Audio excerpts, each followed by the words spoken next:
If your plants are yellowing and stunted, your soil pH might be blocking nutrients, even if you fertilize. If you grow wheat in the western United States, or you're thinking about it, mulch can quietly make or break your farm. It's one of those topics that sounds simple on the surface, but gets surprisingly complex once soil type, climate, moisture, and biology enter the picture. Many growers assume mulch is only for vegetable gardens or orchards. Others apply it blindly, copying what works in wetter regions, then wonder why their wheat struggles, pests explode, or nitrogen disappears overnight. I've seen it happen again and again. In this guide, I'm going to walk you through what mulch actually does in wheat systems, which mulches perform exceptionally well in western US conditions, and which ones quietly sabotage yields. No fluff, no recycled myths, just soil science explained in a way that works for real farms and serious growers. This is an evergreen resource you can return to season after season.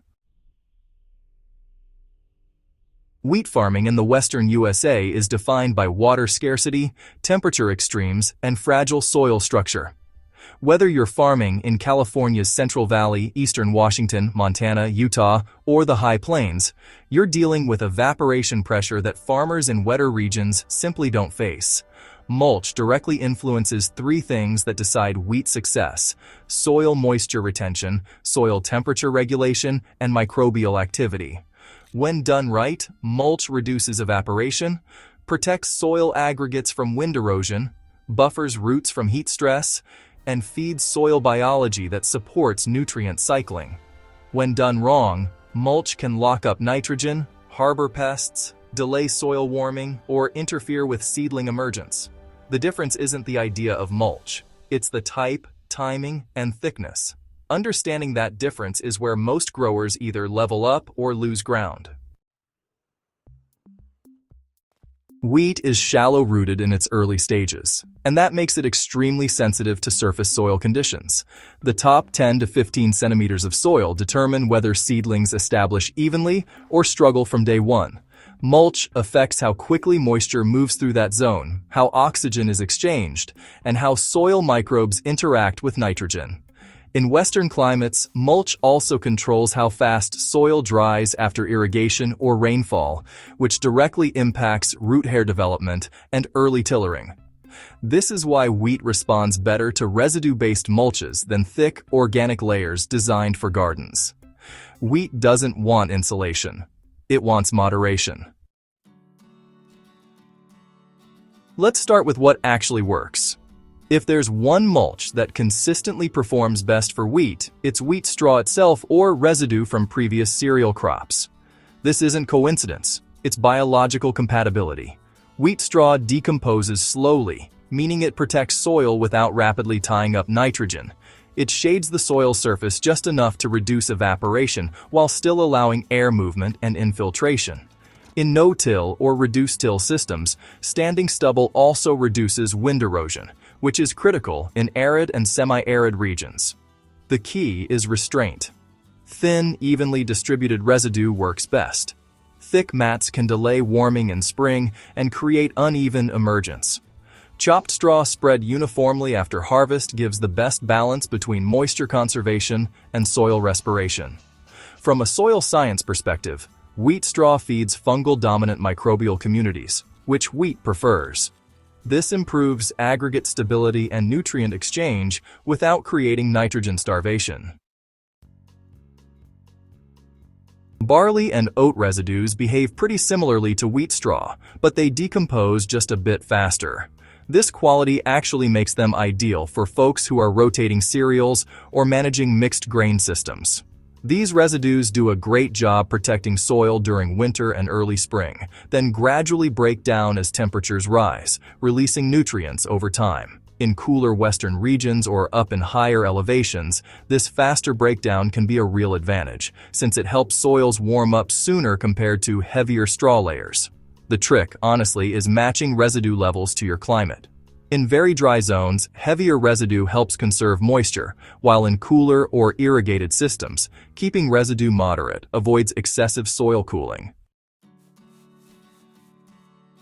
Corn residue can work, but it's really not beginner-friendly. Corn stalks are high in carbon and decompose slowly, which can temporarily tie up nitrogen if you don't manage things right. When chopped finely and spread thin, corn residue offers excellent erosion control and holds on to moisture well. But, thick or uneven application can mess with wheat seed placement and early root development. If you're going to use corn residue, supplemental nitrogen at planting is often necessary to avoid early deficiency. When everything is balanced properly, corn residue can be a powerful tool. But honestly, misuse is pretty common, and the penalties are real. In Western wheat systems, terminated cover crops can serve as mulch when handled the right way. Legume-based covers, especially, offer a real dual benefit. They protect the soil surface and contribute nitrogen. The key is timing. Cover crops have to be terminated early enough so they don't compete with wheat for water. Once they're terminated, their residue forms a protective mat that cuts down evaporation and feeds soil microbes. This approach really shines in conservation agriculture systems, where long-term soil health is the goal. It's less forgiving in drought years, but, it's incredibly powerful in well-managed rotations. Now let's talk about what doesn't work. And, why so many farmers still try it. Wood chips are honestly one of the worst mulches you can apply to a wheat field. They're really designed for landscaping, not for annual cereal crops like wheat. Wood chips decompose extremely slowly and aggressively tie up nitrogen as microbes work to break them down. In wheat systems, this often results in pale, stunted plants that never recover fully. They also create uneven soil moisture zones and can interfere with planting equipment. From a soil structure perspective, they disrupt the delicate balance wheat roots depend on. There's just no scenario in commercial wheat production where wood chips make sense. Fresh manure might seem like a nutrient-rich mulch, but for wheat, it's a recipe for inconsistency and disease.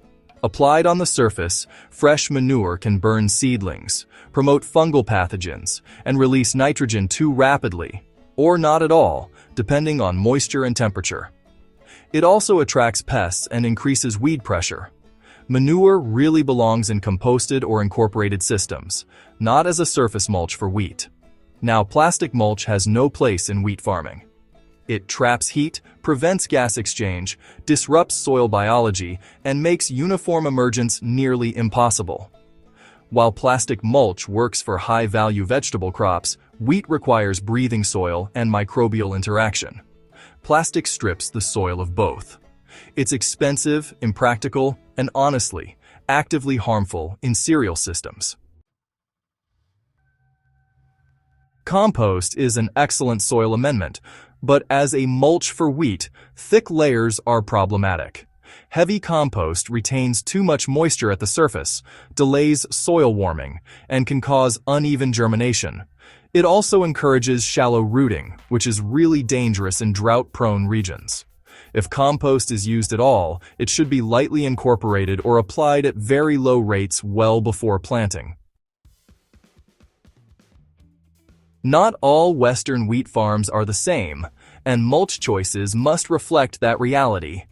In arid and semi-arid regions, residue retention is critical. Bare soil loses water rapidly, and mulch acts as a shield against evaporation and wind erosion. Here, cereal residue is non-negotiable. In cooler, high-elevation zones, excessive residue can delay spring warming. Lighter residue or faster decomposing mulches perform better. In irrigated systems, mulch helps stabilize moisture between watering cycles, but must be managed to avoid waterlogging and disease pressure. The best mulch is always context-specific, but the wrong mulch fails everywhere. The thickness of mulch matters more than the material. Aim for surface coverage, not depth. Soil should be shaded, not buried. Uniform distribution is critical. Patchy mulch leads to uneven emergence and inconsistent growth stages, which complicates nutrient management and harvest timing. Monitor nitrogen closely when using high-carbon residues. Early deficiency is subtle but costly.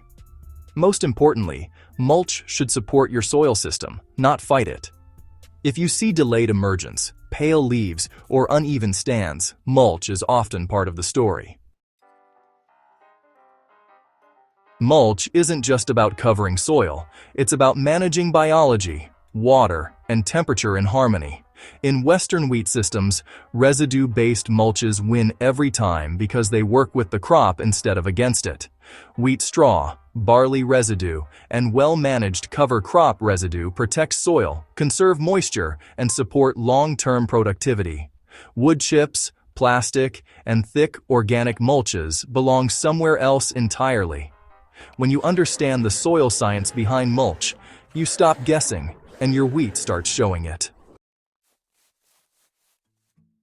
If this guide helped you see mulch differently, imagine what consistent soil science-based knowledge can do for your farm or garden.